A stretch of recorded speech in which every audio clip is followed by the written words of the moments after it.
একদিন ঘরের কাজ না করলে পরের দিন তো মেশিনের মতো ঘরের কাজ করতে করতে অবস্থা খারাপ হয়ে যায়। সেখানে কোনো ট্যুর থেকে আসলে তো ঘরের অবস্থাও 12টা বেজে যায় আর নিজের অবস্থা তো বেহাল হয়ে যায়।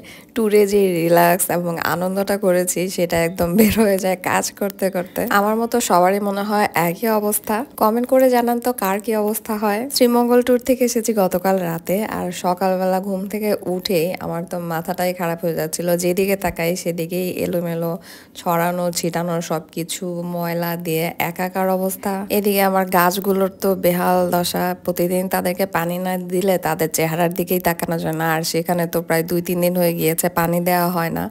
তো এগুলোকে দেখেই আমার মনটা খারাপ হয়ে গিয়েছিল, কারণ আমার গাছগুলোকে আমি অনেক ভালোবাসি। তাই সবার আগে আমি গাছগুলোকে পানি দিলাম, আর তারপর ভাবলাম যে কাপড় চোপড়গুলো গোছানো সবার আগে জরুরি।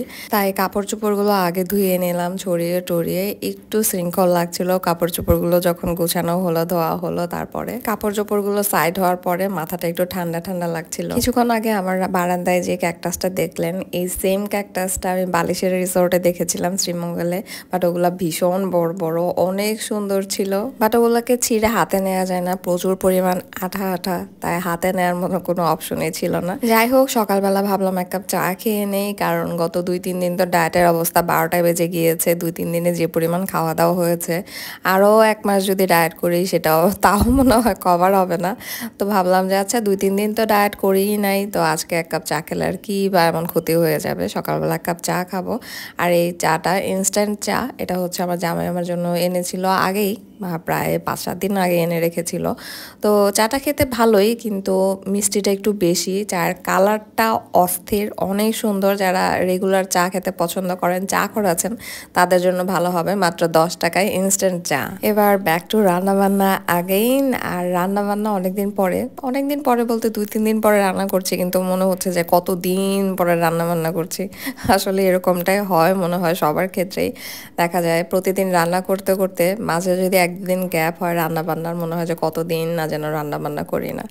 তো হুট করেই তো আমরা শ্রীমঙ্গল ট্যুরে গিয়েছিলাম, তো ঘরের মধ্যে সব সবজি টবজি আনাই ছিল আগে থেকেই, কিন্তু সময় খুবই কম ছিল, কারণ সারাদিন অন্যান্য কাজগুলো করতে করতে রান্না বান্না অনেক দেরি হয়ে গিয়েছে।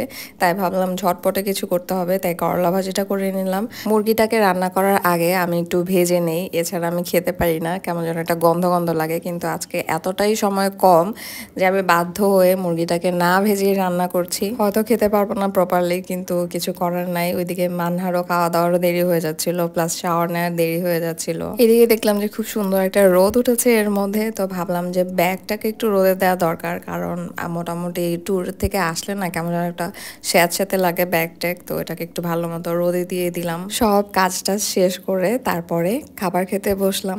আসলে বাইরে আমরা যতই মজার খাবার খাই না কেন, ঘরের খাবারের মতো খাবার আসলে হয় না। এতটা ফ্রেশ খাবার আসলে বাইরে পাওয়া যায় না, যতটাই আমরা টাকা দেই না কেন, যত কিছুই করি না কেন। আমাদের বাসায় এক আন্টি থাকে, সে যাই বানায় না কেন নিয়ে আসে আমাদের জন্য, মজাই হয়। আজকে পিঠা দিয়ে গিয়েছে, খুব মজা করে পিঠা খেলাম। এদিকে আমার বোনরা এসেছে সন্ধ্যাবেলা আমার ভাগ্নের বিয়ের কার্ড নিয়ে। কার্ডটা অনেক সুন্দর হয়েছে, একদম ট্রেন্ডি একটা কার্ড। আসার সময় আপু আবার ছোট মাছ রান্না করে নিয়ে এসেছে আমার শ্বশুরের জন্য, কারণ জানে যে আমি এই ছোট মাছটা তেমন একটা রান্না করতে পারি না। বড় বোনদের কত কনসার্ন থাকে ছোট ভাই বোনদের প্রতি, আমি হলে তো আমার হাতে করে যে নিয়ে যাব সেটাই মনে থাকতো না। যাই হোক, শ্রীমঙ্গল থেকে আসার সময় as a token of love যে চা পাতাগুলো এনেছিলাম সেগুলো আস্তে আস্তে সবার সাথে শেয়ার করছি। চা পাতাগুলো অনেক ভালো ছিল। আর এদিকে রাতের বেলা আমি খেলাম অর্স, বিভিন্ন ফ্রুটস দিয়ে, খেজুর দিয়ে। তো শুরু করলাম আবার নতুন করে ডায়েট। তো এটা চলতে থাকবে, কতদিন চলবে আমি জানি না, বাট আমার ভাগ্নির বিয়ের আগ পর্যন্ত চলতে থাকবে। অ্যান্ড আজকের মতো আমি এখান থেকেই বিদায় নিচ্ছি। যদি কিছু ভালো লেগে যায় please do like, comment and subscribe. Next video দেখার আমন্ত্রণ রইল। আজকের মতো আল্লাহ হাফেজ।